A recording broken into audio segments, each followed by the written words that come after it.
မင်္ဂလာပါခင်ဗျာ sharing မြန်မာမှကြိုဆိုပါတယ်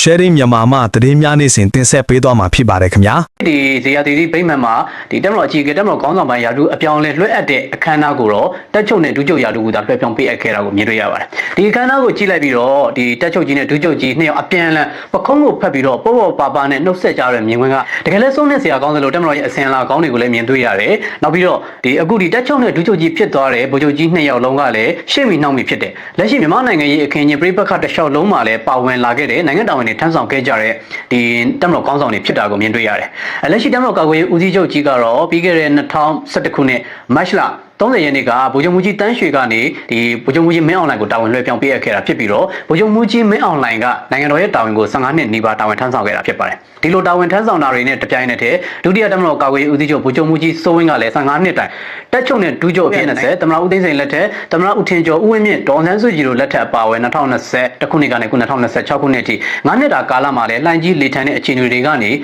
တက်မတော်ကိုထိန်းချောင်းနိုင်ငံတော်ကိုထိန်းချောင်းပြီးတော့နိုင်ငံတာဝန်တွေကိုထမ်းဆောင်သွားခဲ့ကြတဲ့တက်မတော်အကြီးအကဲတွေဖြစ်ပါတယ်ဆိုတော့အခုတက်ချုပ်ကြီးကလည်းဒီပြည်သူ့လွှတ်တော်မှာအဆိုတင်သွင်းသမ္မတလောင်းအဆိုတင်သွင်းခံရပြီဖြစ်တယ်တစ်ဖက်ကတက်မတော်ကာကွယ်ဦးစီးချုပ်နဲ့တက်မတော်ရဲ့ဒုတိယတက်မတော်ကာကွယ်ဦးစီးချုပ်ယာဒူးတွေကလည်းထွက်ပေါ်လာပြီဖြစ်တဲ့အတွက်လက်ရှိအခင်းချင်းမှာဒုချုပ်ကြီးကဘယ်လိုမျိုးတောင်းရဆက်လက်ထမ်းဆောင်မလဲဆိုတာကိုအားလုံးကစိတ်ဝင်စားနေကြပါတယ်ဒီနေရာမှာတက်မတော်သားအစိုးဖွဲ့ကိုယ်စားလှယ်တွေကနေတင်သွင်းလာမဲ့သူကဒုတိယတက်မတော်ကာကွယ်ဦးစီးချုပ်ဗိုလ်ချုပ်မှုကြီးစိုးဝင်းဖြစ်နိုင်သလားဆိုတဲ့ယူဆချက်တွေလည်းထွက်ပေါ်နေပါတယ်။ဘာကြောင့်လဲဆိုတော့တက်မတော်မှာတက်ချုပ်ဒုချုပ်က2ယောက်လုံးတပြိုင်တည်းအနားယူတာဖြစ်ပြီးတော့တက်ချုပ်ကြီးကလည်းတစ်ဖက်မှာအယက်သားအစိုးရမှာနိုင်ငံတော်ရဲ့သမ္မတဖြစ်လာနိုင်နေဆိုရင်ဒုချုပ်ကြီးကရောဒီသမ္မတရုံးနဲ့အတူလုပ်ငန်းတွေတွဲလုပ်နိုင်မဲ့အတိုင်ပင်ခံကောင်စီဥက္ကဋ္ဌရာထူးကိုမယူနိုင်ဘူးလားဆိုတဲ့အခင်းချင်းမျိုးကိုတော့ကျွန်တော်တို့ချိတ်ဆက်ကြည့်မိပါတယ်။ဒါတွေနဲ့ပတ်သက်ရင်တော့အားလုံးကရှုထောင့်ပေါင်းစုံအမြင်ပေါင်းစုံနဲ့ပဲဘယ်သူကဘယ်ရာထူးတွေဖြစ်နိုင်တယ်ဘယ်သူကဘာတွေဖြစ်နိုင်တယ်ဆိုပြီးတော့နှမ်းစာနေကြတာရှိပါတယ်ဒီထက်ကနေမှအခုဒီတက်မတော်ကာကွယ်ဦးစီးချုပ်အဖြစ်ရေပန်းစားနေတဲ့ဒီဗိုလ်ချုပ်ကြီးကျော်စွာလင်းကတော့အခုဒုချုပ်ကြီးအဖြစ်ညစ်ကုတ်ကနေဒုချုပ်ကြီးဖြစ်သွားပြီးတော့ပြီးခဲ့တဲ့လအနေငယ်ကမှတက်မတော်ကာကွယ်ဦးစီးချုပ်ကြီးရာထူးကိုတွဲယူလိုက်တဲ့စာရခချုပ်ကြီးဖြစ်တဲ့ဗိုလ်ချုပ်ကြီးရဲဝင်းကတက်ချုပ်ကြီးဖြစ်သွားတာဖြစ်ပါတယ်ပထမပိုင်းမှာတော့ကျွန်တော်တို့ဒီတက်မတော်ရဲ့ဒီဖွဲ့စည်းပုံတွေကိုပြန်ကြည့်လိုက်ရင်တက်မတော်ကာကွယ်ဦးစီးချုပ်ကြီးရာထူးကိုတွဲယူထားတာကဒုချုပ်ကြီးနဲ့တာဝန်တွေတွဲပြီးယူထားတာဖြစ်တဲ့အတွက်ဗိုလ်ချုပ်ကြီးရဲဝင်းဦးကဒုချုပ်ဖြစ်မယ်လို့ဒီမှတ်စပြီးတော့အခုလက်ရှိချိန်မှာတော့ဒီဗိုလ်ချုပ်မှုကြီးမင်းအောင်လှိုင်ကနေဗိုလ်ချုပ်ကြီးရဲဝင်းဦးကိုတက်ချုပ်ရာထူးလွှဲပြောင်းပေးအပ်လိုက်ပြီးတော့ဗိုလ်ချုပ်မှုကြီးစိုးဝင်းကဗိုလ်ချုပ်ကြီးကျော်စွာလင်းကိုလွှဲပြောင်းပေးအပ်လိုက်တာဖြစ်ပါတယ်ဒီတက်မတော်ခေါင်းဆောင်တွေအားလုံးကတော့ဇေယျကျော်ထွန်းနေတိပန်ချီဘွဲတွေအများကြီးရရှိထားတဲ့နိုင်ငံကုံဆောင်တက်မတော်ခေါင်းဆောင်တွေဖြစ်ပါတယ်ညစ်ကိုကြီးဖြစ်တာဝန်ယူမယ်လို့ရေပန်းစားနေတဲ့နာမည်ကြီးနေတဲ့ဗိုလ်ချုပ်ကြီးကိုဦးကလည်းလက်ရှိမြန်မာနိုင်ငံရေးအခင်းအကျင်းရှမ်းပြည်နယ်မြောက်ပိုင်းပြည်ပခါတွေနဲ့ပတ်သက်ရင်လည်းအကောင်းဆုံးဒီ diplomacy နည်းနဲ့စစ်ရေးနဲ့နိုင်ငံရေးနဲ့ကိုတွဲပြီးတော့ကစားနိုင်တဲ့ဒီပြည်ရဲ့ကျွဲတဲ့တက်မတော်ကောင်းဆောင်တရားဖြစ်ပါတယ်ဆိုတော့လက်ရှိအချိန်မှာတက်မတော်အနေနဲ့ဒီတက်ချုပ်ဒူးချုပ်နဲ့ညှိကုတ်ဆိုပြီးတော့စီနီယာလိုက်1 2 3ရှိတဲ့ထဲကမှအချင်းပြောင်းနေဖြစ်သွားတယ်လူငယ်ခြေတက်တွေကိုလည်းနေရာပေးလာတာဖြစ်ပြီးတော့ဒါတွေရဲ့နောက်ဆက်တွဲတက်မတော်ရဲ့အရာရှိစစ်တီတွေကနေရာလွတ်တွေအများကြီးကနေဒီတက်မမှုကနေတိုင်းမှုဖြစ်တာတွေယာယီတိုင်းမှုကနေတရင်မှုဖြစ်တာတွေစသဖြင့်ယာတို့အပြောင်းလဲတွေလည်းအများကြီးမြင်တွေ့လာရပွဲရှိပါတယ်ဒီထဲကနေမှဒီဖွဲ့စည်းပုံအခြေခံဥပဒေရဲ့လာမယ့်အစိုးရတဲ့လက်ထက်တက်မတော်ကာကွယ်ဦးစီးချုပ်ခန့်အပ်ခြင်းဆိုတဲ့ပုံစံကိုပြန်ကြည့်ရင်တော့နည်းနည်းလေးဇဝေတော်လေးဖြစ်เสียရှိပါတယ်။ဘာကြောင့်လဲဆိုတော့တက်မတော်ကာကွယ်ဦးစီးချုပ်ယာဒူးကိုလွှဲပြောင်းတာကသမ္မတကနေမှဖွဲ့စည်းပုံအခြေခံဥပဒေပုံမှန်342အရနိုင်ငံတော်ကာကွယ်ရေးနဲ့လုံခြုံရေးကောင်စီကအဆိုပြုထားတဲ့သူတယောက်ကိုကာကွယ်ဦးစီးချုပ်အဖြစ်ခန့်အပ်ရမှာဖြစ်ပါတယ်ဆိုတော့လက်ရှိတက်ချုပ်ကနေတက်ချုပ်အစ်စ်ကိုရာထူးလွှဲပြောင်းပေးအပ်လိုက်တယ်အစိုးရတဲ့လက်ထက်မှာတက်မတော်ကာကွယ်ဦးစီးချုပ်အစ်စ်ကာလုံကနေလွှဲပြောင်းပေးအပ်ရမှာဖြစ်တဲ့အတွက်ဂျားထဲမှာ process လေးကတော့ link တော့မိနေမယ်လို့ယူဆရပါတယ်ဆိုတော့လက်ရှိချိန်မှာကာလုံဥက္ကဋ္ဌကတော့တက်မတော်ကာကွယ်ဦးစီးချုပ်ဒါမှမဟုတ်နိုင်ငံတော်ရဲ့ယာယီသမ္မတအနေနဲ့ဆက်ရှိမဲ့သဘောမျိုးမြင်တွေ့ရတယ်တစ်ဖက်မှာလည်းဒီလွတ်တော်ကိုယ်စားလှယ်တွေကအဆိုတင်သွင်းတာကိုလည်းတွေ့နေရတဲ့အတွက်ဒီလွတ်တော်အစိုးရအဖွဲ့ဖွဲ့ပြီးတော့သမ္မတကနေမှကာလုံကနေသမ္မတကိုနိုင်ငံတော်ရဲ့အာဏာကိုပြန်လည်လွှဲပြောင်းပေးအပ်နိုင်ငံတော်ရဲ့အာဏာကိုပြန်လည်လွှဲပြောင်းပေးအပ်တာရဲ့နောက်ဆက်တွဲသမ္မတကာကွယ်ဦးစီးချုပ်ကိုကာလုံကအဆိုတင်သွင်းတာကိုသမ္မတကအတည်ပြုအဲ့ဒီနောက်အစိုးရအဖွဲ့ခေါင်းဆောင်သမ္မတဒုသမ္မတ2နဲ့သမ္မတကာကွယ်ဦးစီးချုပ်ထပ်ပြီးတော့ပါလာမှာကဒီအတိုင်ပင်ခံကောင်စီဥက္ကဋ္ဌအနေနဲ့ပါဝင်လာမှာဖြစ်ပါတယ်ဆိုတော့ဘယ်သူတွေကဘယ်လိုနေရာတွေနဲ့နိုင်ငံတော်ရဲ့တာဝန်ကိုဘယ်လိုဆက်လက်ထမ်းဆောင်သွားမလဲဒုချုပ်နဲ့တက်ချုပ်ကအရက်ဖက်ကိုရောက်လာပြီးတော့ရွေးကောက်ခံအစိုးရအဖွဲ့ထဲမှာဒီဆက်လက်ပြီးတော့နိုင်ငံတော်ရဲ့ရန်နေရအုပ်ချုပ်ရေးရန်နေရအပြောရမယ်ဆိုတော့ကဏ္ဍပေါင်းစုံကိုဆက်လက်ပြီးတော့တာဝန်ထမ်းဆောင်သွားမလားဆိုတာကိုကျွန်တော်စောင့်ကြည့်သွားရမှာဖြစ်ပါတယ်ဒီနေရာမှာဒုချုပ်ကြီးရဲ့နေရာကဘယ်နေရာမှာဆက်လက်တာဝန်ထမ်းဆောင်နိုင်တယ်လဲဆိုတဲ့ထင်မြင်ချက်ယူဆချက်တွေကအင်မတန်စိတ်ဝင်စားမှုများနေပါတယ်။ဘာကြောင့်လဲဆိုတော့တက်မတော်သားလွတ်တော်ကိုယ်စားလှယ်တွေကအဆိုတင်သွင်းတဲ့သမ္မတလောင်းရဲ့အမည်စင်းကထွက်ပေါ်မလာသေးဘူးဖြစ်ပါတယ်။ဒါကြောင့်ဘယ်သူဖြစ်နိုင်တယ်လဲဆိုတဲ့အခင်းချင်းမျိုးဖြစ်ပါတယ်။ပို့ပြီးတော့ထူးဆန်းတာကဒီတက်မတော်သားအစုဖွဲ့ကိုယ်စားလှယ်တွေကတက်မတော်ကာကွယ်ရေးဦးစီးချုပ်ရဲ့အမည်စင်းကိုတင်သွင်းခဲ့တာမဟုတ်ဘဲနဲ့ပြည်သူ့လွတ်တော်ကိုယ်စားလှယ်တွေကရွေးကောက် ခံမဟုတ်တဲ့ယာယီတမရတမတော်ကာကွယ်ဦးစီးချုပ်ကြီးကိုအဆိုတင်သွင်းခဲ့တာဖြစ်ပါတယ်ဒီလိုအဆိုတင်သွင်းတဲ့နေရာမှာလည်းတချို့ကဒီဖွဲ့စည်းပုံအခြေခံဥပဒေမှာပါတဲ့အကြောင်းအရာလေးတွေကိုသိမရှင်းတဲ့အတွက်ရွေးကောက်ခံမဟုတ်ဘဲနဲ့တမရလုပ်လို့ရသလားအဆိုတင်သွင်းလို့ရသလားဆိုတဲ့မိကုန်းလေးတွေဇဝေဇဝါဖြစ်တာလေးတွေရှိပါတယ်တမရလောင်းအမည်စင်းတင်သွင်းခံရတဲ့သူကဖွဲ့စည်းပုံအခြေခံဥပဒေမှာပြဋ္ဌာန်းထားတဲ့ပုံမှန်တွေအရာရွေးကောက်ခံကိုယ်စားလှယ်လောင်းမဟုတ်ရင်လေကိုယ်စားလှယ်တွေရဲ့အဆိုတင်သွင်းမှုမှာတမရလောင်းအမည်စင်းမှာပါဝင်ခွင့်ရှိတယ်ဆိုတဲ့ပြဋ္ဌာန်းချက်ရှိပါတယ်ဒါကြောင့်တမရကာကွယ်ဦးစီးချုပ်ဗိုလ်ချုပ်မှူးကြီးမင်းအောင်လှိုင်ကိုအဆိုတင်သွင်းခဲ့တဲ့ပြည်သူ့လွှတ်တော်ကဖွဲ့စည်းပုံအခြေခံဥပဒေအရဆက်လက်လှုပ်ဆောင်သွားတာကိုမြင်တွေ့ရပါတယ်တစ်ဖက်မှာလည်းတမတော်အဖွဲ့အစည်းကိုပြန်ကြည့်ရင်တမတော်ကာကွယ်ဦးစီးချုပ်ဗိုလ်ချုပ်ကြီးရဲဝင်းဦးနဲ့ဒုတိယတမတော်ကာကွယ်ဦးစီးချုပ်ဗိုလ်ချုပ်ကြီးကျော်စွာလင်းတို့ကဒီရာတို့အချင်းပြောင်းနေယူတယ်တမတော်ကိုဆက်လက်ပြီးတော့ဒီသွေးတစ်လောင်းပြီးတော့တာဝန်တွေထမ်းဆောင်သွားမယ်ဒီနေရာမှာအစားအခါကျုပ်လည်းဖြစ်ခဲ့တယ်သူကတက်ချုပ်ကြီးဖြစ်လာတဲ့အတွက်ဒီစုံစမ်းရေးထောက်လှမ်းရေးနဲ့ပတ်သက်ရင်တော့အများကြီးသွေးတစ်ပြန်လောင်းနိုင်မယ်လို့လည်းမျှော်လင့်ရပါတယ်မြန်မာနိုင်ငံမှာထောက်လှမ်းရေးကဏ္ဍကိုတိထက်ပိုမိုကောင်းမွန်ဆောင်ရွက်နိုင်မယ်ဆိုရင်တစ်ဖက်ကပြည်တွင်းတောင်းကျမ်းသူတွေကိုပြည်ပတောင်းကျမ်းသူတွေကိုအဖျက်မောက်လုပ်ငန်းတွေအားလုံးကိုခါစီပြီးအုံမိုးနိုင်မှာဖြစ်ပါတယ်ဒီခင်းချင်းကိုလည်းကျွန်တော်ဆက်ပြီးတော့မြင်တွေ့ရမယ်ဒီနေ့တမတော်ကာကွယ်ဦးစီးချုပ်အသစ်ဖြစ်တာဝန်ထမ်းဆောင်တဲ့ဗိုလ်ချုပ်ကြီးရဲဝင်းဦးကဒုတိယတမတော်ကာကွယ်ဦးစီးချုပ်တာဝန်ထမ်းဆောင်တဲ့ဗိုလ်ချုပ်ကြီးကျော်စွာလင်းကရောမိန့်ခွန်းတွေပြောခဲ့တာကိုမြင်တွေ့ရတယ်ဆိုတော့ဒီနေ့မတ်လ30ရက်နေ့ကကျွန်တော်မြန်မာနိုင်ငံအတွက်အင်မတန်ထူးခြားတဲ့နေ့ဖြစ်တယ်။သမ္မတတွေကိုလည်းလွှတ်တော်တွေမှာရွေးချယ်တင်မြှောက်နေပြီဖြစ်တယ်လို့တက်ချုပ်ဒူးချုပ်တမတော်အကြီးအကဲတွေလည်းအချိန်ပြောင်းတွေယာတုလွှဲပြောင်းတာပြုလုပ်နေပြီဖြစ်တယ်ဆိုတော့အခင်းချင်းမျိုးကိုမင်္ဂလာရှိစွာနဲ့ကျွန်တော်တို့မြင်တွေ့ရတာပဲဖြစ်ပါတယ်။လာမယ့်ပြည်တော်စုလွှတ်တော်မှာတော့ဒီသမ္မတ3ယောက်ကိုမဲခွဲပြီးတော့ဘသူကသမ္မတကြီးဖြစ်မယ်ဒုသမ္မတ1ဒုသမ္မတ2ဖြစ်မယ်ဆိုတော့ကိုဆက်လက်ဆောင်ရွက်သွားမှာဖြစ်တယ်။သမ္မတရွေးချယ်ပြီးရင်တော့အစိုးရဖွဲ့တဲ့လုပ်ငန်းစဉ်တွေနောက်ပြီးတော့အတိုင်းအမြံကောင်စီတို့အတွင်းမှုတို့အဖွဲ့ဝင်တို့စတာတွေကိုဆက်လက်ဆောင်ရွက်သွားမှာဖြစ်ပါတယ်။ဒါမှမဟုတ်မှလည်းယာတုတွေအပြောင်းလဲတွေရှိလာပါလိမ့်မယ်။ဗိုလ်ချုပ်ကြီးတွေဒုတိယဗိုလ်ချုပ်ကြီးတွေကနေဗိုလ်ချုပ်ကြီးတွေဖြစ်လာတာမျိုးတွေဗိုလ်မှူးချုပ်တွေကနေဗိုလ်ချုပ်ဖြစ်လာတာမျိုးတွေအစသဖြင့်ယာတုအပြောင်းလဲတွေလည်းအများကြီးမြင်တွေ့လာကြရပွဲရှိပါတယ်။ဒါကမြန်မာနိုင်ငံရဲ့အခင်းချင်းမြန်မာနိုင်ငံအတွက်ဒီမိုကရေစီစာမျက်နှာအသစ်တစ်ခုလို့လည်းဆိုရမှာဖြစ်ပါတယ်။ဒါကြောင့်မြန်မာနိုင်ငံအတွက်အင်မတန်ထူးခြားတဲ့နေ့တစ်နေ့ဖြစ်တယ်။အကြမ်းဖက်သမားတွေအကြမ်းဖက်အားပေးမီဒီယာတွေကတော့ဒီနေ့ဒီမြန်မာနိုင်ငံရဲ့သတင်းအခြေအနေတွေကိုကြည့်ပြီးတော့လောင်မြိုက်နေကြပါတယ်။ဖြာတန်းမီးလောင်တီကောင်စားနဲ့ပတ်သက်လို့ထွန်းထွန်းလူးနေကြပါတယ်။ဘာကြောင့်လဲတက်ချုပ်တူချုပ်အပြောင်းလဲဖြစ်သွားတယ်။သမ္မတကြီးကလည်းယာယီသမ္မတကြီးကနေဒီသမ္မတအမည်ဆိုတင်သွင်းခံရတဲ့အခြေအနေမျိုးတွေမှာသူတို့အတွက်ကလွတ်တဲ့ငါကြီးတဲ့ရောင် NUG တို့ပြည်ပြည်အုပ်စုတို့ဒူဝါလက်ရှိလာဇပွဲတို့ဒူဝါလက်ရှိလာတို့ဆိုတတိယနိုင်ငံတွေကနေပါဇက်အဟောင်းသားနဲ့လွတ်တော် channel ကိုကြည့်ကျွန်တော်တို့သတင်းမီဒီယာတွေကရိုက်ကူးပေးတဲ့လွတ်တော်သတင်းတွေကိုကြည့်ပြီးတော့ပါဇက်အဟောင်းသားနဲ့တသက်လုံးမရတဲ့နေရသူတို့တသက်လုံးဝင်လို့မရတော့မှလွတ်တော့သူတို့တသက်လုံးမြန်မာနိုင်ငံတော်ရဲ့အာဏာကိုဒီမရရှိမဲ့ပြည်ပြည်အုပ်စုအတွက်ကတော့လုံးဝညီကုန်းချုပ်သွားတဲ့နေ့တစ်နေ့လို့ဆိုရမှာဖြစ်တယ်မြန်မာနိုင်ငံအတွက်ဒီနေ့တစ်လောင်းတဲ့နေ့မြန်မာနိုင်ငံအတွက်နေ့တစ်တစ်ခုကိုဖွင့်လှစ်လိုက်တဲ့နေ့မြန်မာနိုင်ငံအတွက်စာမျက်နှာတစ်ခုဒီအစိုးရတရရဲ့ပထမဆုံးစာမျက်နှာဖွင့်လှစ်လိုက်တဲ့နေ့ဖြစ်တယ်လို့NUG CRPH နဲ့ NUCC လို့ပြည်ပြည်အုပ်စုတွေအတွက်ကတော့နောက်ဆုံးတရဏဂုံတင်လိုက်တဲ့နေ့ပဲဖြစ်ပါတယ်။တရဏဂုံတင်လဲပြည်ပြည်အုပ်စုတွေဇော်ဝေဆိုးတို့ရီမွန်တို့ငမူးတွေနေဖုံးလက်တို့ဇင်မာအောင်တို့အပါအဝင်လက်ရှိလာတို့မန်းဝင်းခိုင်တန်းတို့အားလုံးတက်ကတော့တရဏဂုံတင်လို့တောင်မှမကျွတ်မဲ့အဖွဲ့တွေဖြစ်ပါတယ်။တရောင်းစားတေလို့ဝင်စားလာတဲ့တရောင်းစားအုပ်စုဖြစ်ပြီးတော့နိုင်ငံတော်ရဲ့အာဏာကိုထမိန်ချုံတဲ့အပေါက်ကနေနှိုက်ဖို့ကြိုးစားနေတဲ့ဒီစားချောင်ချောင်နဲ့စံကုန်မြေလေးလှုပ်ဖို့စဉ်းစားနေတဲ့အဖွဲ့တွေအတွက်ကတော့ဒီနေ့ကလုံးဝအနီကုန်းချုပ်သွားဖြစ်တယ်။ CRPH NUG NUCC အားလုံးလုံးဝညီကုန်းချုပ်သွားပြီဖြစ်တယ်။ပြည်ပနိုင်ငံတွေတတိယနိုင်ငံတွေမှာဘလို့ပဲအမျိုးသားညီညွတ်ရေးအစိုးရပဲနာမည်ခံပြည်တော်စုလွှတ်တော်ကိုစားပြုဘာညာတာရကလို့နေကြနာမည်ပဲခံလုံးဝညီကုန်းချုပ်သွားပြီဖြစ်ပါတယ်။မြန်မာနိုင်ငံအတွက်စာမျက်နှာတစ်ဖွင့်လှစ်လိုက်ခြင်းက NUG ပြည်ပြည်အုပ်စုအတွက်ညီကုန်းချုပ်မှာလက်မှတ်ထိုးလိုက်တာဖြစ်ပါတယ်။ထိုအန်ဂျယ်ရီဇကားတွေကလို့တအန်းဖြစ်သွားပါပြီ။ NUG ညီကုန်းချုပ်သွားပြီဖြစ်တယ်။ NUG နေဝင်သွားပြီဖြစ်တယ်။ NUG နဲ့အတူတတိယနိုင်ငံတွေကိုသွားခဲ့ကြတဲ့ပြည်ပြည်အုပ်စုတွေအပါအဝင်မင်းမော်ကုန်းတို့ဇင်ဝိုင်းတို့လိုအောက်တကျဲသားအဖလို့မျိုးမြန်မာပေါ်ကားတွေရိုက်တဲ့အောင်မင်းနိုင်လိုငပေါက်တို့လိုမျိုးအပါအဝင်ပြပြကြော်သိန်းတို့လင်းလင်းတို့ချစ်သူဝေတို့အားလုံးရဲ့နိုင်ငံရေးကတခန်းရက်သွားပြီဖြစ်တယ်။ဒီဘက်တွေကတခန်းရက်သွားပြီမဲ့သူတို့အတွက်တော်လန်ရေးရမုံကနေစူပြီးဆောင်းပြီးသားတွေနဲ့မိသားစုလိုက်စားလို့တောက်လို့ရပြီမဲ့နိုင်ငံရေးသမားတွေရဲ့အတုံးချမှုအောက်မှာအတုံးချကံဘဝဖြစ်နေတဲ့ PDF တွေပကပအဖွဲ့တွေအတွက်ကတော့တောင်မြင်လွတ်တဲ့ခွေးလုံးဖြစ်တော့မှာပါ။ခွေးတော်မှခွေးဝဲသားဘဝကိုရောက်ရှိသွားပြီဆိုတဲ့အခင်းချင်းမျိုးကိုမြင်တွေ့ရပါတယ်။ဒါကြောင့်ဒီနေ့ဒီတက်မတော်ကာကွယ်ဦးစီးချုပ်နဲ့တက်ချုပ်နဲ့ဒူးချုပ်ရာတို့အပြောင်းလဲပြုတ်လုပ်လိုက်တဲ့နေ့မှာပဲမှတ်မှတ်ရဒီနေ့စကိုင်းတိုင်းဘုဒ္ဓလင်မြို့နယ်တွေကငပယ်ရင်ကြေးရွာကအကြမ်းဖက်သမားတွေပြည်ပြည်အုပ်စုတွေရဲ့စေးရုံဖြစ်အသုံးပြုနေတဲ့နေရာကိုလေကြောင်းတိုက်ခိုက်မှုပြုလုပ်ခဲ့တယ်ဒီလေကြောင်းတိုက်ခိုက်မှုမှာတော့ Jet Fighter 2 စီးနဲ့လေကြောင်းတိုက်ခိုက်ခဲ့တာဖြစ်ပါတယ်စကိုင်းတိုင်းဒေသကြီးအတွင်းမှာရှိနေတဲ့ဘုဒ္ဓလင်မုံရွာအရာတော်ဆိုတာကစကိုင်းတိုင်းရဲ့ဗဟိုချက်မှာရှိနေတယ်ဘုဒ္ဓလင်ဆိုတာကအနောက်ဘက်ကဟိုမလင်းနဲ့ဒီမော်လိုက်ခန်းဒီဘက်ကိုဆက်သွယ်ထားတဲ့လမ်းပေါ်မှာတည်ရှိတယ်လို့မော်လိုက်မြို့နယ်မှာရှိတဲ့ဟောင်းဆောင်တို့ပြီးကြတဲ့ရကတက်မတော်ကလေကြောင်းတိုက်ခိုက်မှုပြုလုပ်ခဲ့တယ်ကချင်လက်နက်ကိုင်တော် KIA ရဲ့ရေးတောင်းမြင့် တရားမဝင်စီမှောင်ခိုတွေတရားဝင်ရွှေတူးဖော်မှုပြုလုပ်နေတဲ့နေရာတွေရဲ့ဝင်ပေါက်ချက်ပွိုင်တစ်ခုဖြစ်တယ်ဒီနေရာကိုတပ်မတော်ကလေကြောင်းတိုက်ခိုက်မှုပြုလုပ်ခဲ့တာဖြစ်တဲ့အတွက်အကြမ်းဖက်သမားတွေဆက်ဆံကြီးနဲ့တည်ဆုံသွားကြပါတယ်တပ်မတော်ကာကွယ်ဦးစီးချုပ်အသစ်နဲ့ဒုချုပ်ကြီးရဲ့ယာရုအပြောင်းအလဲကိုကြည့်နေတဲ့အချိန်မှာပဲ Jet Fighter တွေကလေကြောင်းတိုက်ခိုက်မှုပြုလုပ်ခဲ့တာဖြစ်တဲ့အတွက်အကြမ်းဖက်သမားတွေနဲ့အတူအကြမ်းဖက်အားပေးတွေအကြမ်းဖက်ထောက်ပို့တွေထိခိုက်တည်ဆုံမှုများခဲ့ပါတယ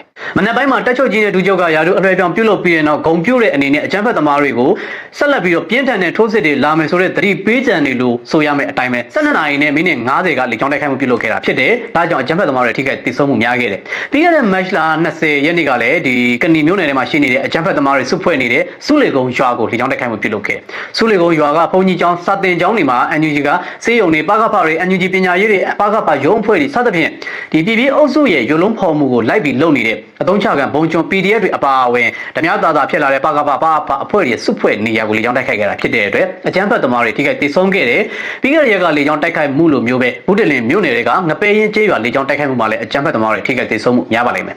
Jet Fighter 2 စီးနဲ့လေကြောင်းတိုက်ခိုက်မှု3ကြိမ်ပြုလုပ်ခဲ့တာဖြစ်တဲ့အတွက်အနည်းဆုံးပေါင်150ပုံ3လုံးပေါင်950ရဲ့ပောက်ကွဲအားကြောင့်အကြမ်းဖက်သမားဘယ်လောက်တည်ဆုံနိုင်တယ်လဲဆိုတာကိုတော့တွက်ဆကြည့်လို့ရပြီဖြစ်ပါတယ်ဒါကြောင့်တက်ချုပ်ကြီးနဲ့ဒုချုပ်ကြီးပြောင်းလဲတဲ့အထိမ်းအမှန်နဲ့တက်မတော်လေကအကြမ်းဖက်သမားတွေကိုဂုံပြုချင်းမြင့်ပေးခဲ့တယ်လို့ပဲဆိုရမှာဖြစ်ပါတယ်ဒါကဒီနေ့ match 30ရက်နေ့မှာလေကြောင်းတိုက်ခိုက်မှုပြုလုပ်ခဲ့တဲ့နေရာတွေကတနေရာကိုသာကျွန်တော်တင်ဆက်ပေးခဲ့တာဖြစ်ပါတယ်တခြားနေရာတွေကိုလည်းလေကြောင်းတိုက်ခိုက်မှုပြုလုပ်ခဲ့ပါသေးတယ်ဥပမာအားဖြင့်ဒီကင်းပြည်နယ်ဒေသချင်းပြည်နယ်ဒေသတချို့မှာလေကြောင်းတိုက်ခိုက်မှုထပ်မံပြုလုပ်ခဲ့ပါတယ်အဲ့ဒါပြိုင်တဲ့ထဲမှာပဲရခိုင်လက်နက်ကိုင်တပုံ AA ကချင်းပြည်နယ်တောင်ပိုင်းကလန်ဘတ်စုံစီမံကိန်းပေါ်မှာရှိနေတဲ့ပလက်ဝမြို့နယ်ကို10-20ကုန်စစ်စင်ရေးရဲ့တစ်စိတ်တစ်ပိုင်းအနေနဲ့ရခိုင်ပြည်နယ်မှာတိုက်ပွဲတွေဖော်ဆောင်ပြီးတော့ပလက်ဝမြို့ကိုသိမ်းချုပ်ထားတယ်ပလက်ဝမြို့ကိုသိမ်းပိုက်ထားတယ်ပလက်ဝမြို့ကိုသိမ်းပိုက်ပြီးတဲ့နောက်ရခိုင်လက်နက်ကိုင်တပုံ AA ကချင်းပြည်နယ်မှာရှိတဲ့ပလက်ဝမြို့ကိုသူတို့အပိုင်လိုပုံစံမျိုးအဖရခိုင်နိုင်ငံတော်ထူထောင်နေစေဆိုတဲ့ထွန်းမြတ်နိုင်ရဲ့ရခိတာအစိုးရထိန်းချုပ်မှုအောက်မှာမြို့နယ်တစ်ခုအနေနဲ့ထည့်သွင်းခံလိုက်ရပြီဖြစ်ပါတယ်နိုင်ငံရေးရည်ချင်းနေပါတဲ့ချင်းလက်နက်ကိုင်အဖွဲ့တွေကတော့ထွန်းမြတ်နိုင်တို့ရဲ့ပေးစာကမ်းစာတစ်ထွာတစ်မိုက်လောက်ရတဲ့အဖျားအနာပတ်စံတွေငွေကြေးတွေလက်နက်ခဲယမ်းတွေကိုရယူပြီးတော့ပလက်ဝမြို့ကြီးကိုခွဲထုတ်ပေးလိုက်ပြီဖြစ်ပါတယ်ပလက်ဝမြို့ကိုခွဲထုတ်ပေးလိုက်ပြီဖြစ်တဲ့အတွက်ပလက်ဝဒေသအနီးမှာရှိနေတဲ့ဒေသခံဒီချင်းတိုင်းသူလေးတွေကတော့ပန်းဦးလွတ်ခံရပြီးတော့အပြိုရည်ပြက်ဘဝတွေပြက်နေကြပါတယ်ဒေသခံချင်းလူမျိုးတွေကိုယ်တိုင်ချင်းလက်နက်ကန်အဖွဲ့တွေကအတင်းအဓမ္မပေါ်တာဆွဲပြီးတော့ရခိုင်စစ်သွေးကြွတွေအတွက်အတုံးချခံအတုံးတော်ခံအနေနဲ့ရှေ့တန်းမှာအသေးခံတိုက်ပွဲတွေဝင်ခိုင်းနေတာကိုလည်းမြင်တွေ့ရပါတယ်ရခိုင်လက်နက်ကန်တပုံကသူတို့ရဲ့အကျိုးစီးပွားတွေအတွက်အိန္ဒိယနဲ့ချိတ်ဆက်ထားတဲ့ဒီကလန်ဘတ်ဆောင်စီမံကိန်းမီဇိုရမ်နဲ့ချိတ်ဆက်ထားတဲ့ကလန်မြစ်ကြောင်းတစ်လျှောက်ရေချောင်းနဲ့ကုန်းလန်းနှစ်ခုပေါင်းဆက်ထားတဲ့ဘတ်ဆောင်စီမံကိန်းပေါ်မှာရှိတဲ့မြို့ကိုသိမ်းပိုက်ထားခဲ့တာဖြစ်ပါတယ်မနေ့ကမတ်လ29ရက်နေ့ညနေ4:05မိနစ်လောက်မှာလေကြောင်းတိုက်ခိုက်မှုပြုလုပ်ခဲ့တာကတော့ပလောဝမြို့နယ်ရဲ့အနောက်ဘက်တပ်မတော်ရဲ့ဗျူဟာကြီးရှိတဲ့ဒီနုံဘူးဗျူဟာရဲ့မြောက်ဘက်မှာရှိနေတဲ့နေရာကိုလေကြောင်းတိုက်ခိုက်မှုပြုလုပ်ခဲ့တာဖြစ်ပါတယ်ဒီနေရာကတော့ဒီကလန်မြစ်ရဲ့အဖျားမှာရှိတဲ့ကြေးရွာတစ်ရွာဖြစ်တဲ့ကြောင်ချောင်းရွာလို့ခေါ်ပါတယ်ဒီရွာကိုတပ်မတော်ကလေကြောင်းတိုက်ခိုက်မှုပြုလုပ်ခဲ့တယ်ဒီနေရာတွေဆိုတာကတော့ရခိုင်လက်နက်ကိုင်တပုံ AA အကြမ်းဖက်သမားတွေစုဖွဲ့နေတဲ့နေရာခုဖြစ်တယ်ပို့ပြီးတော့တိတိတာတာနဲ့မကြေပွဲနှွဲလို့ကောင်းတာကတော့ကြောင်ချောင်းရွာရဲ့အောက်မှာရှိနေတဲ့တပ်မတော်ရဲ့အထက်နှုံးဘူးအောက်နှုံးဘူးလို့ခေါ်တဲ့ရွာမှာတိစောက်ထားတဲ့ထရွန်အိုင်တို့နှုံးဘူးတို့လိုပြူဟာကြီးတွေကိုရခိုင်စစ်သွေးကြွတွေကအင်အားအလုံးချင်းအကြမ်းဖက်သမားတွေအရှိုချင်းတွေချင်းလက်နက်ကန်အဖွဲ့တွေ NUG ရဲ့လက်အောက်ခံ PDF တွေရဲ့အင်အားအများပြားနဲ့ဝမ်းဝင်းပိတ်ဆို့တိုက်ခိုက်ပြီးတော့တပ်မတော်ရဲ့ပြူဟာကြီးကိုတင်ပက်ခဲ့တာဖြစ်ပါတယ်အခုတပ်မတော်ကလေကြောင်းတိုက်ခိုက်မှုပြုလုပ်ခဲ့တဲ့ဆိုတဲ့နေရာကပထမဆုံးအကြိမ်လေကြောင်းတိုက်ခိုက်မှုဖြစ်ပါတယ်ဒီနေရာကတော့ဒီချင်းပြည်နယ်ပလက်ဝမြို့နယ်ထဲမှာပါပြီးတော့ချင်းပြည်နယ်နဲ့မီဇိုရမ်ကိုချိတ်ဆက်ထားတဲ့ရေချောင်းလမ်းချင်းပြည်နယ်နဲ့မီဇိုရမ်ကိုဖောက်လုပ်မဲ့ကုန်းချောင်းလမ်းတွေကနေတဆင့်ကုန်းချောင်းလမ်းတွေပေါ်မှာရှိတဲ့ကြောင်ချောင်းရွာဖြစ်ပါတယ်ကြောင်ချောင်းရွာရဲ့အောက်ဘက်မှာနှုံမှုပြူဟာကြီးရှိပြီးတော့အထက်ဘက်ကိုသွားမယ်ဆိုလို့ရှိရင်တော့မီဇိုရမ်ကိုသွားနိုင်တဲ့လမ်းကြောင်းတွေရှိပါတယ်ရခိုင်လက်နက်ကိုင်တပုံ AA နဲ့အိန္ဒိယကနေခွဲထွက်ရေးစ조사နေတဲ့မီဇိုရမ်ဝန်ကြီးချုပ်နဲ့ပေါင်းပြီးတော့ကလန်ဘတ်ဆောင်စီမံကိန်းကိုတိတ်ပုံအနေနဲ့စီမံကိန်းကိုအကောင့်ထဲပေါ်နေတာဖြစ်ပါတယ်ဒီလိုစီမံကိန်းအကောင့်ထဲပေါ်နေတဲ့ထဲကမှထွန်းမြတ်နိုင်ရဲ့တပည့်ရင်းတစ်ယောက်ဖြစ်တဲ့ညာလက်ရုံးလို့ခေါ်ရမယ့်အကြမ်းဖက်ခေါင်းဆောင်တစ်ယောက်ဖြစ်တဲ့သူကြောင်ချောင်းရွာကိုရောက်ရှိနေတယ်ဆိုတဲ့သတင်းကိုဒေသခံချင်းလူမျိုးတွေကသတင်းပေးခဲ့တာဖြစ်ပါတယ်ရခိုင်လက်နက်ကိုင်တပုံ AA တွေစုဖွဲ့နေတဲ့ကြောင်ချောင်းရွာမှာဘာကြောင့်အခုမှဒီကြောင်တိုက်ခိုက်ရတယ်လဲဆိုတော့ဒေသခံချင်းလူမျိုးတွေကအစင်းစင်သတင်းချိတ်ဆက်ပြီးပေးပို့ခဲ့တာဖြစ်တယ်ဒီနေရာမှာရခိုင်စစ်သွေးကြွတွေစခန်းချထားတာဖြစ်ပြီးတော့စစ်ရေးအရာကောအုပ်ချုပ်ရေးလုပ်ငန်းသာမကကလန်ဘတ်စုံစီမံကိန်းကလန်မြစ်ပေါ်မှာသွားနေတဲ့ကလန်မြစ်ကြောင်းတစ်လျှောက်မှာသွားနေတဲ့ရည်ရင်တွေတန်မှန်တွေကိုတာစီစက်ကြီးကောက်တဲ့နေရာလည်းဖြစ်တယ်လို့သိရတယ်လို့ရခိုင်စစ်သွေးကြွတွေအတွက်စစ်ရေးအရာကိုနိုင်ငံရေးအရာကိုပထဝီအနေထားအရာကိုအဓိကကျတဲ့နေရာတစ်ခုမှဖြစ်ပါတယ်။အောက်မှာရှိနေတဲ့နှုံးဘူးဗျူဟာမှာလည်းရခိုင်စစ်သွေးကြွတွေတပ်မတော်ရဲ့ဗျူဟာကုန်းကိုသိမ်းပိုက်ပြီးတော့ စကန်ချထားဆဲဖြစ်ပါတယ်ဒါပေမဲ့တက်မတော်ကဒီဒူဟာကုန်းစကန်ဟောင်းကိုလေကြောင်းတိုက်ခိုက်မှုမပြုလုပ်ဖဲနဲ့ဘာကြောင့်ကြောင်ချောင်းရောက်ကိုလေကြောင်းတိုက်ခိုက်မှုပြုလုပ်ခဲ့ရတယ်လဲဆိုတော့ရခိုင်စစ်သွေးကြောတွေနဲ့ထွန်းမြတ်နိုင်ရဲ့တပည့်ရင်းဖြစ်တဲ့ညာလက်ယုံတစ်ယောက်လာရောက်နေထိုင်နေတယ်ဆိုတဲ့သတင်းကြားသိခဲ့တာကြောင့်ဒေသခံချင်းလူမျိုးတွေရဲ့သတင်းပေးမှုတွေတက်မတော်ရဲ့ကင်းထောက်မှုတွေနဲ့ချိတ်ဆက်ပြီးတော့လေကြောင်းတိုက်ခိုက်မှုပြုလုပ်ခဲ့တာဖြစ်ပါတယ်အကြမ်းဖက်သမားကောင်းဆောင်နေနဲ့အကြမ်းဖက်သမားအတိုင်းအဝန်ဝင်ရောက်နေထိုင်နေတာဖြစ်တဲ့အတွက်လေကြောင်းတိုက်ခိုက်မှုပြုလုပ်ခဲ့တာဖြစ်တယ်ဒါကြောင့်အကြမ်းဖက်သမားတွေနဲ့အပေါင်းပါတွေထိခိုက်ဒေဆုံးမှုများပါလိမ့်မယ်ထွန်းမြတ်နိုင်တောင်ပါသွားနိုင်နေဆိုတဲ့သတင်းအစအနတွေကြားနေရပေမဲ့အတိမပြုတ်နိုင်သေးတာကြောင့်ပလောဝမျိုးနဲ့လေကြောင်းတိုက်ခိုက်မှုမှာတော့ရခိုင်လက်နက်ကိုင်တပုံကောင်းဆောင်အကြီးပိုင်းတွေကတချို့တဝက်ပါဝင်နေဆိုတာကိုသာကျွန်တော်တို့ဖော်ပြပေးနိုင်ပြီးတော့ထွန်းမြတ်နိုင်တကယ်တည်ခြင်းမတည်ခြင်းကိုတော့ဆက်လက်စုံစမ်းနေစေပဲဖြစ်ပါတယ်ထွန်းမြတ်နိုင်ကတော့ရခိုင်ပြည်နယ်မှာပဲကြောက်တော်မှာနေလိုက်မင်းပြားမှာနေလိုက်ပေါက်တော်မှာနေလိုက်ရသိတော်မှာနေလိုက်ပလောဝမှာနေလိုက်နဲ့ခွင်းနေရမရပုံစံမျိုးနဲ့တက်မတော်ရဲ့လေကြောင်းတိုက်ခိုက်မှုတွေကိုရှောင်ရှားဖို့အတွက်ဟိုနေရာမှာ2ညအိတ်လိုက်ဒီနေရာမှာ1ညအိတ်လိုက်နဲ့ဒီတောင်မြလွတ်တဲ့ခွေးဝဲသားကြီးလိုမျိုးတွာလာနေတာပဲဖြစ်ပါတယ်ထွန်းမြတ်နိုင်ရဲ့မိန်းမနှင်းစာဖြူကတော့ဆွစ်ဇာလန်နိုင်ငံမှာပဲဒီဒုက္ခသည်အမိခံပြီးတော့ထွန်းမြတ်နိုင်နဲ့နှင်းစာဖြူတို့ရဲ့သားနဲ့သမီးကိုခေါ်ပြီးတော့ပဲဆွစ်ဇာလန်နိုင်ငံမှာပဲအနေစားမပြတ်အလောက်အကိုင်မရှိအေးလူလူနဲ့အဖရခိုင်နိုင်ငံတော်ထူထောင်နေရဲ့သူ့ရဲ့စစ်သွေးကြွလင်ထွန်းမြတ်နိုင်နဲ့မိုင်ပေါင်းများစွာအကွာဝေးမှာနေပြီးတော့ကြည်လွတ်ရာဒေသမှာအဲ့ဒီအစားမပြတ်အစားအသောက်မပြတ်အလှပမပြတ်ဖဲနဲ့ပဲကြော့ကြော့မောမောနဲ့ရှင်တန်နေထိုင်လျက်ရှိပါတယ်ရခိုင်ပြည်နယ်မှာရခိုင်လက်နက်ကိုင်တပုံကောင်းဆောင်ထွန်းမြတ်နိုင်ရဲ့အဖရခိုင်နိုင်ငံတော်ထူထောင်မဲ့ဆိုတဲ့စိတ်ကူးရင်မှုသွေးဆောင်မှုဖျားယောင်းမှုရခိတာလမ်းစဉ်ကနေရခိုင်ပြည်နယ်ကြီးဖွံ့ဖြိုးတိုးတက်မရောက်အောင်စီယုံထားတဲ့မျှော်လင့်ချက်အမှားတွေနဲ့အတူရခိုင်ပြည်နယ်မှာကြန့်ရှိနေတဲ့ရခိုင်ဒေသခံလူမျိုးတွေရခိုင်လူမျိုးတွေရခိုင်အမျိုးသမီးတွေကတော့ဘဝတွေပြက်လင်းနေသေးမုံဆိုးမတွေဖြစ်တခုလက်တွေဖြစ်နေဒုက္ခတွေနဲ့ရင်ဆိုင်နေကြရပါတယ်။ထွန်းမြတ်နိုင်တို့မိသားစုကတော့အေးလူလူနဲ့ပဲအေးချမ်းချမ်းနဲ့ပဲကြီးပွားတိုးတက်ရရှိတယ်ဆိုတဲ့သတင်းတွေကိုကြားသိရတဲ့အတွက်ဒေသခံရခိုင်လူမျိုးတွေကလည်းထွန်းမြတ်နိုင်ရဲ့အရင်ရွှေ့နေတဲ့အဖရခိုင်နိုင်ငံတော်ထူထောင်ရေးစိတ်ကူးရှင်မှုကိုလည်းလက်မခံကြတော့ဘူးဖြစ်တယ်လို့ချင်းမြင့်နယ်ထိလာရောက်နေချဲ့ထားတဲ့ထွန်းမြတ်နိုင်တဲ့ရခိုင်စစ်သွေးကြွအပေါင်းပါတွေကိုဒေသခံချင်းလူမျိုးတွေပလက်ဝမတူပြီးဒေသကချင်းလူမျိုးတွေကအင်မတန်ဆက်ဆုပ်ရွံရှာလာတာဖြစ်တဲ့အတွက်အစင်းစင်ချိတ်ဆက်ပြီးတော့သတင်းပေးပို့ခဲ့တာဖြစ်ပါတယ်။အစင်းစင်ချိတ်ဆက်သတင်းပေးမှုတွေကိုပဲတမတော်ကအကြိမ်ကြိမ်ကင်းထောက်အတီးပြုတ်ပြီးမှလေကြောင်းတိုက်ခိုက်မှုပြုလုပ်ခဲ့တာဖြစ်တယ်။လေကြောင်းတိုက်ခိုက်မှုပြုလုပ်ခဲ့တဲ့နေရာကလည်းအကြမ်းဖက်သမားတွေစခန်းချနေတယ်ဝင်ရောက်နေထိုင်နေတဲ့နေရာဖြစ်တဲ့အတွက်အကြမ်းဖက်သမားတွေတိဆုံးခဲ့တယ်ဆိုတဲ့သတင်းကိုတင်ဆက်ပေးခဲ့တာဖြစ်ပါတယ်။အစိုးရတရမပြောင်းခင်တက်ချုပ်ကြီးနဲ့ဒူးချုပ်ရာတို့မပြောင်းခင်ရခိုင်စစ်သွေးကြွတွေအတွက်စစ်ခရမှုတ်လိုက်တာဖြစ်တယ်ဆိုတဲ့သတင်းရခိုင်စစ်သွေးကြွတွေအတွက်တေမင်းတမန်လမ်းကိုဖွင့်လိုက်ပြီလားဆိုတဲ့အခင်းချင်းမျိုးကိုမြင်တွေ့ရတာပဲဖြစ်ပါတယ်ဆိုတော့လက်ရှိတမတော်ကာကွယ်ရေးဦးစီးချုပ်ရာထူးကိုရယူလိုက်တဲ့ဗိုလ်ချုပ်ကြီးရဲဝင်းဦးကလက်ရှိမြန်မာနိုင်ငံရေးနဲ့ပတ်သက်ပြီးစစ်ရေးပြိပက္ခတွေနဲ့ပတ်သက်ပြီးဒုချုပ်ကြီးနဲ့တိုင်ပင်ပြီးတော့ညှိကုတ်ကြီးဗိုလ်ချုပ်ကြီးကိုဦးနဲ့သုံးပွင့်ဆိုင်တမတော်ရဲ့ခေါင်းဆောင်တွေ1 2 3ပေါင်းပြီးတော့အကြမ်းဖက်နှိမ်နင်းရေးတွေကိုဘယ်လိုမျိုးဆက်လက်လှုပ်ဆောင်သွားမလဲရွေးကောက်ခံတမရာကြီးနဲ့အတူအတိုင်ပင်ခံကောင်စီကော်မတီတွေအဖွဲ့ဝင်တွေနဲ့အတူမြန်မာနိုင်ငံရေးပြည်တွင်းငြိမ်းချမ်းရေးကိုဘယ်လိုအကောင့်ထဲပေါ်သွားမလဲဆိုတာကိုကျွန်တော်တို့ဆက်ပြီးစောင့်ကြည့်သွားရအောင်မှာဖြစ်ပါတယ်။လာမယ့်အစိုးရတဲ့လက်ထက်မှာငရေတကာဖွင့်ခြင်းခံရမယ့်ရပ်ဖက်လက်နက်ကန်အဖွဲ့ကတော့ KIA ကချင်စစ်သွေးကြွနဲ့အေးရခိုင်ဘိန်းသားအဖွဲ့ဖြစ်လိမ့်မယ်လို့ခန့်မှန်းရပါတယ်။တိုင်းမြန်မာနေတဲ့ကွန်ဂရီလမ်းကြောင်းပေါ်မှာရှိနေတဲ့မြောက်ရီဒေတာကရင်ပြည်နယ်မှာရှိတဲ့ကရင်လက်နက်ကိုင်တပုံ KNU အဖွဲ့ကိုတော့ proxy ထားပြီးဆင်လိုက်မယ်ဆိုလို့ရှိရင်တက်ကြားအုပ်ကြားအုပ်ကြီးဖြစ်တဲ့အတွက်အစွဲတွေကလည်းကြိုသွားတွေကလည်းတုံဟိန်းနံဟောက်တန်ကတောင်မှ KNU ရဲ့ဟိန်းနံဟောက်တန်ကအောင်နှဲတို့လိုအတန်ခွေးတန်ထွက်နေတာကြောင့် proxy ထားပြီးရှင်းမယ်ဆိုရင် KIA နဲ့ AA ကိုရှင်းအဲ့ဒီနောက် KNU ကိုရှင်းနိုင်မယ်ဆိုလို့ရှိရင်ကရင်ပြည်နယ်မွန်ပြည်နယ်နဲ့တဝဲတနင်္လာရီကံရတစ်လျှောက်လုံးကိုတပြိုင်တည်းနဲ့ထိန်းချုပ်ရှင်းလင်းနိုင်မှာဖြစ်ပါတယ်။ဒါအပြင်ညစ်ကိုကြီးဖြစ်လာမယ့်ဗိုလ်ချုပ်ကြီးကိုဦးကရှမ်းပြည်နယ်မြောက်ပိုင်းပြိပခါကိုလည်းနိုင်ငံရေးနှိစစ်ရေးနှိနဲ့ဒ